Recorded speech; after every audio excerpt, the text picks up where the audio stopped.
guys, welcome back to the video. Today we're going to be doing a secondhand clothing transformation using a men's dress shirt. I can't exactly say that I thrifted these pieces because I was lucky enough to just hoard and collect them from larger men in my life who don't want their shirts anymore. This is the garment that I'll be working from today, and we're going to flip it into a new skirt. First step is going to be taking apart the existing garment. I'm starting with the pocket and seam ripping that off of the garment, and then I will be cutting all of the following seams, starting with the sleeves, connecting to the bodice. Then I'm removing the collar. Then I am removing the side seams from each other to give me separate panels, opening up the sleeves, removing the yoke from the back panel. And these 5 panels are going to be the main pieces that I will use to rebuild my skirt. Keep the extra scraps because we're going to need those when we make our waistband later on in the video. I'm starting off by draping the back piece on my dress form and folding in the sides where it would have connected to the sleeves so I can have a straight edge. I knew that with the material that I was given in this shirt, I wouldn't be able to make a full skirt from back to front. So I am using the sleeves as they have been opened to make a side panel to kind of fill in and give me some extra volume in that area. Next, I'm taking my front panel, front left and front right, keeping the button placket intact because that's going to be my method of closure, and just pinning that in place where I think it sits best.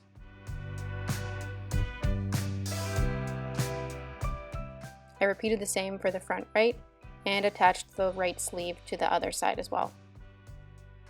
From my back panel, I cut the biggest rectangle I could with the material that I had to be a more tailored back piece. It will eventually be cut down even more, but I wanted to re-drape it with a cleaner piece. And then I am adding a curved hem at the bottom. All of these pieces that I will be showing you in the next few scenes are about 26 inches in length. And I'm repeating the same process for the front panel, cutting out the biggest rectangle I can, removing the joints between the neck and the sleeves that were part of the original garment.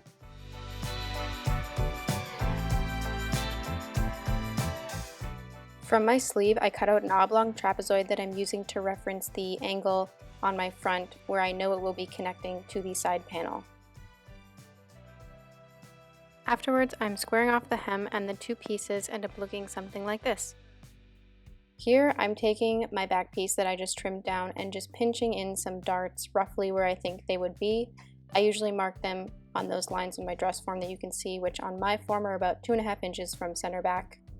Taking it over to my table, I am marking the darts in chalk so I know how and where to sew these onto my garment.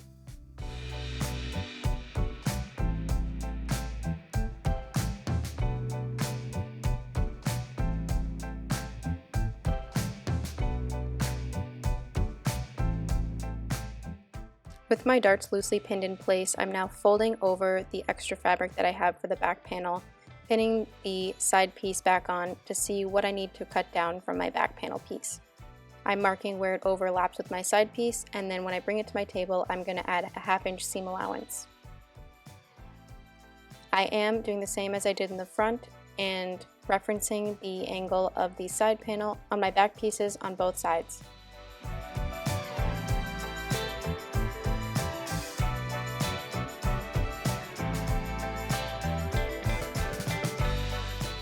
Now I have my front panel pinned to my dress form, and I decided I wanted to bring in something a little bit more interesting by adding some inverted box pleats to the front on either side. It'll help give shape, and it just gives some extra volume around the front waistline.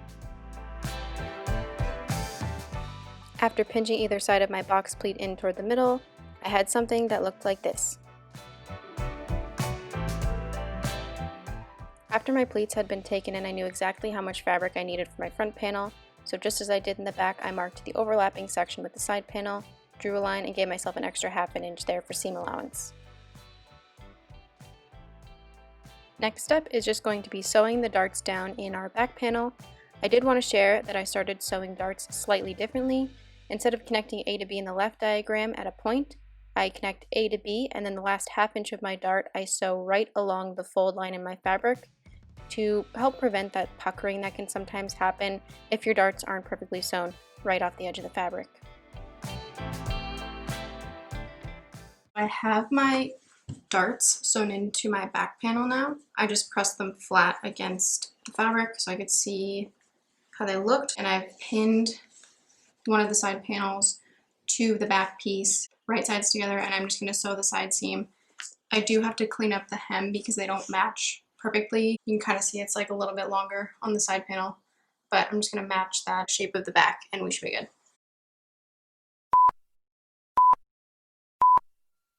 So I don't know what I did wrong, but it's just not closing in front anymore. I even like basted in the pleats that I had, and that just like really wasn't enough fabric, so I took them out to see if I could maybe save it.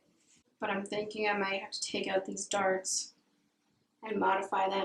So I'm going to try that and take out the darts and see if that helps. That basically just gave me extra fabric at the waist, and I need it around the hips.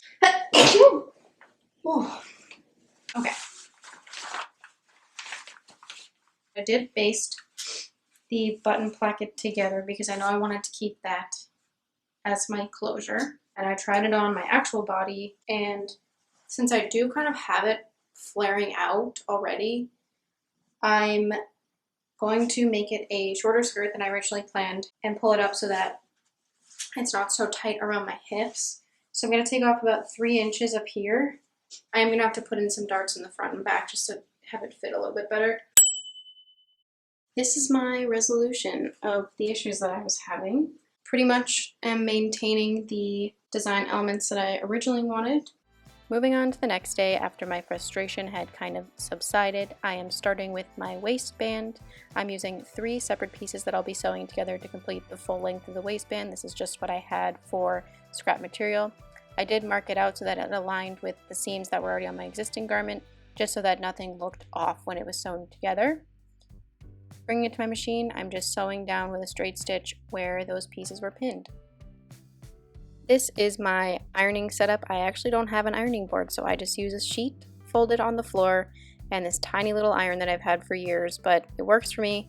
I think one of the projects one of these days is going to be building a new pressing table for myself, but this is what I work with for now. So I am taking my waistband that I had sewn together and using some fusible interfacing as a stabilizer on the inside. I just cut it down to about 1/4 inch smaller on all sides, and now I'm fusing it to the wrong side of my waistband. Once that's done, I did press over little tabs that I will be using to hide the raw edges when I attach my waistband to my garment, and then I pressed the waistband in half. Before attaching it to my skirt, I wanted to address the inside side seams since they weren't finished.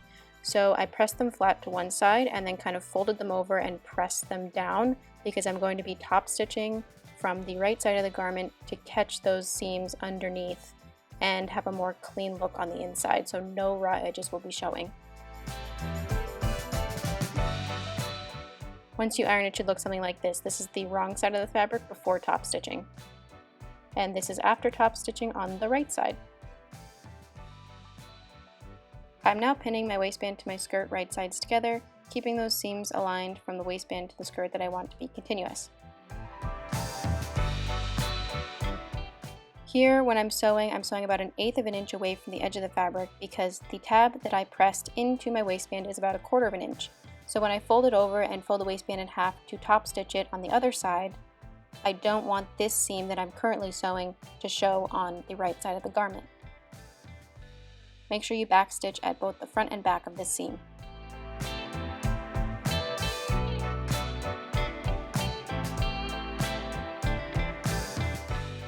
Now I'm folding my waistband in half, tucking that 1/4 inch tab underneath on the wrong side of the garment.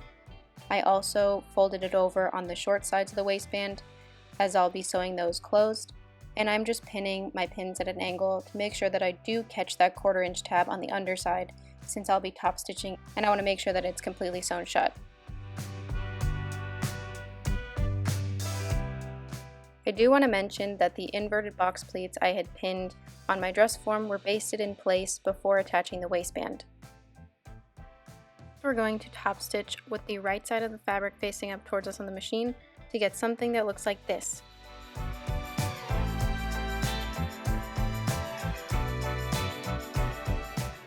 Now I'm just trimming up the hem to make sure all of my panels connect seamlessly at the bottom of the skirt.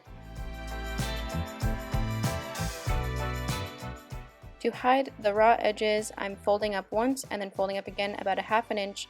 I'm just eyeballing it and then pinning it in place. Before sewing it under my machine, I do flip it over to the right side and repin it since I am top stitching this hem down. And you can see the right side of my garment is facing up under my machine as I sew within a half an inch from the bottom of the skirt.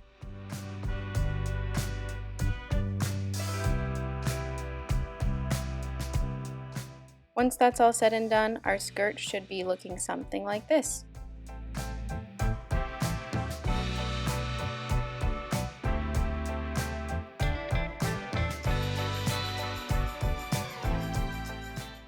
Our very last step is going to be reattaching the buttons from our original garment onto the button placket. I only need to make one extra buttonhole at the top of the waistband, so I'm measuring the center of the placket and the center of the waistband to find the center of the new buttonhole, and I measured the original buttonholes to make sure that it would be the same length as well.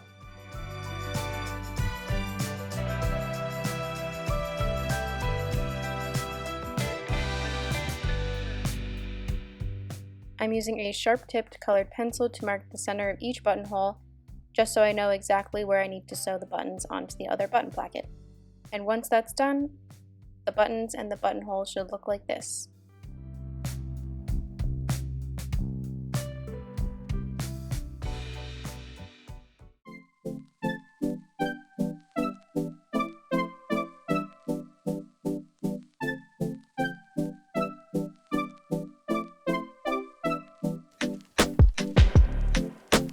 Is this what you want now? Feels like you're looking for something better.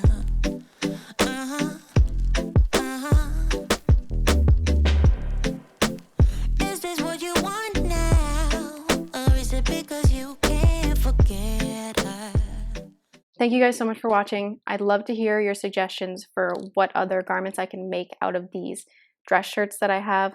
Leave me a comment down below with your thoughts. Don't forget to like and subscribe, and I will see you next week for a new video. Bye!